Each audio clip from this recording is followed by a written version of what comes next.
باقی مانده های یک معبد باستانی عظیم در پهنه یک دشت زیبا با چشماندازی منحصر به فرد که قدم زدن در آن شما را همانند یک ماشین زمان به هزاران سال قبل خواهد برد. اینجا محل بزرگترین نیایشگاه روباز ایران باستان است با قدمتی بیش از 2800 سال.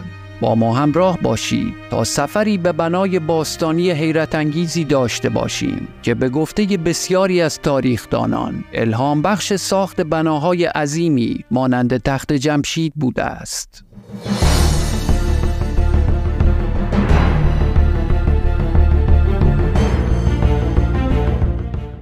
معبد زیبای بردنشانده در 16 کیلومتری شهرستان مسجد سلیمان یکی از کهن‌ترین آثار باستانی ایران است. این نیایشگاه تاریخی منحصر به فرد در سال 1327 شمسی به عنوان یکی از آثار ملی ایران به ثبت رسیده و برای قرنها میزبان تشریفات مذهبی ایرانیان بوده است. این اثر معماری باشکوه یکی از بزرگترین معماهای حل نشده تاریخ ایران است که درباره کاربرد اصلی و زمان ساخت آن اختلاف نظرهای بسیاری وجود دارد.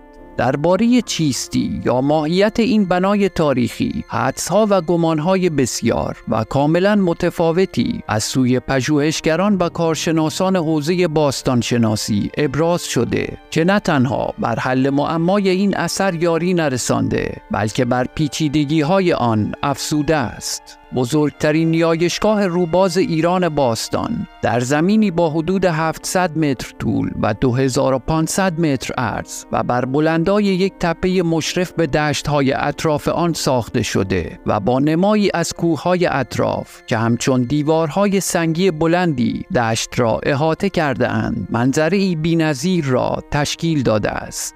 بردنشانده در زبان بختیاری به معنای سنگ افراشته است، چرا که در فاصله کمی از معبد یک ستون سنگی افراشته به چشم می‌خورد. برخی از باستانشناسان معتقدند که این ستون در کنار یک ستون دیگر که همکنون تخریب شده و اثری از آن باقی نمانده، ورودی اصلی معبد بردنشانده را تشکیل می‌دادند. اما برخی دیگر از تاریخ شناسان این نظریه را مردود دانسته و معتقدند که این ستون افراشته کاربردهای نجومی داشته و آن را نمونه‌ای از ساعت‌های آفتابی می‌دانند.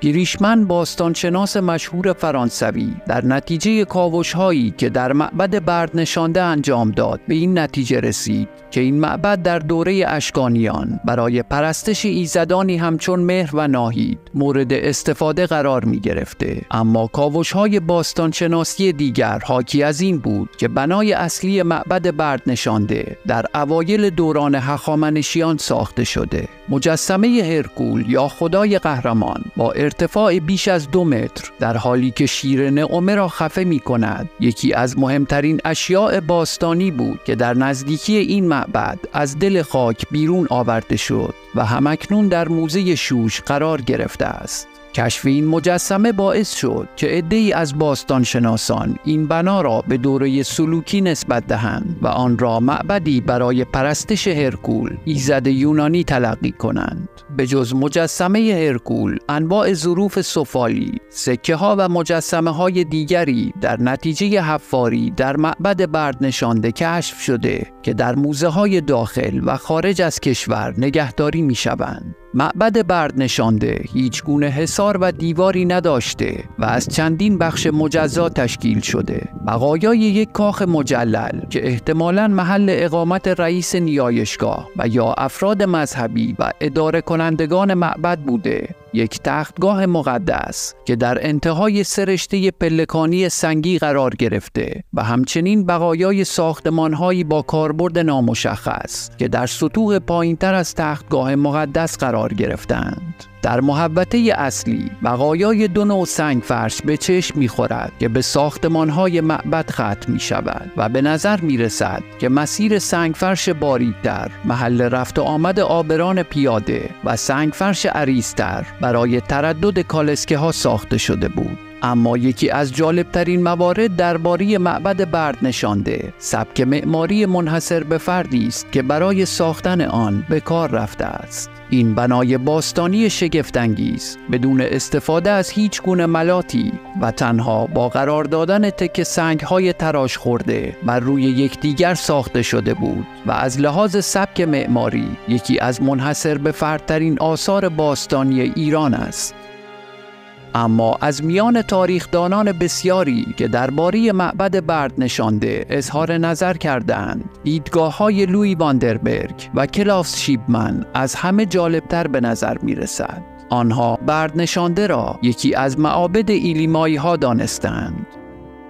پس از نابودی تمدن ایلام بر اثر حمله آشوربانیپال در سال 645 پیش از میلاد، بازماندگان پادشاهی ایلام در محدوده‌هایی از رشته‌کوه‌های زاگرس به حکمرانی خود ادامه دادند و حکومتی با مرزهای محدودتر از ایلام را پایه‌گذاری کردند که در منابع تاریخی به ایلیمایی‌ها شهرت یافتند. واندربرگ و شیبمن معتقدند که معبد تاریخی بردنشانده در واقع یکی از معابد بزرگ و ثروتمند ایلیمایی‌ها بوده و به گفته استرابون و دیگر نویسندگان عصر باستان در تابستان سال 187 پیش از میلاد، آنتیوخوس سوم پادشاه سلوکی برای تأمین باجی که دولت روم از او مطالبه کرده بود، اقدام به غارت معابد شوش و اطراف آن کرد. اما او در هنگام غارت این معبد با مقاومت شدید ایلیمایی‌ها مواجه شده و در همین مکان به قتل رسیده است.